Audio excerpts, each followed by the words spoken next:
ফাঁসির প্রান্তর থেকে 260 বছর পরে হলো নতুন করে এই দেশের মানুষ আবার জাগবে, আবার প্রতিবাদ করবে। যদি মনে করে থাকেন পুলিশের গাড়ি দিয়ে, ভেহিকেল দিয়ে, কানন দিয়ে, র্যাবের গুম খুনের ইতিহাস জমা করে, পিডিআর দিয়ে, সেনাবাহিনী দিয়ে বাংলাদেশের 20 কোটি মানুষের স্বাধীনতার সম্ভাবনা আকাঙ্ক্ষাকে হত্যা করবেন, বোকা স্বর্গে বাস করছেন, বাংলাদেশের মানুষকে চেনেন নাই।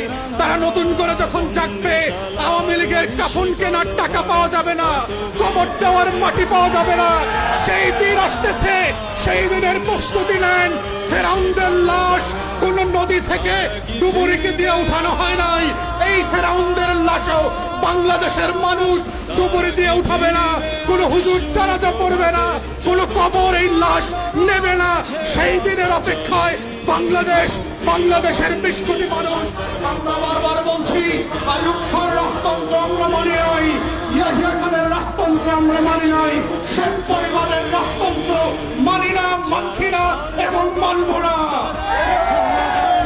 ছেলে মেয়েরা যখন ভোটার বিরুদ্ধে পাবলিক বিশ্ববিদ্যালয়গুলোতে আন্দোলন করছে, তখন আজকে মাত্র আমরা দেখলাম বরিশালে, কুমিল্লাতে, চট্টগ্রামে, ইভেন শাহবাগে আজকে পুলিশের সাজোয়া গান দিয়ে আমার দেশের তরুণ তরুণী শিক্ষার্থীদের উপরে গুলিবর্ষণ করা হচ্ছে, লাঠিচার্জ করা হচ্ছে।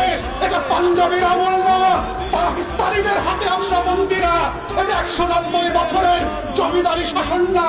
যদি কেউ মনে করে থাকে বাংলাদেশে এখনো জমিদারের শাসন চলছে, ব্রিটিশ বেনিয়ারা বাংলাদেশ দখল করে রেখেছে, আমরা প্রত্যাখ্যান করছি এবং বলে রাখছি, বাংলাদেশে গণতন্ত্রের যে লড়াই হয়েছে, যেই রক্ত দিয়ে মুক্তিযোদ্ধারা বাংলাদেশ স্বাধীন করেছে, সেই বাংলাদেশ আমরা ফেরত আনবো।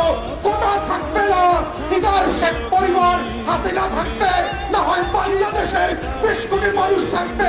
কোটা থাকতে পারবো না, কোনোভাবে সম্ভব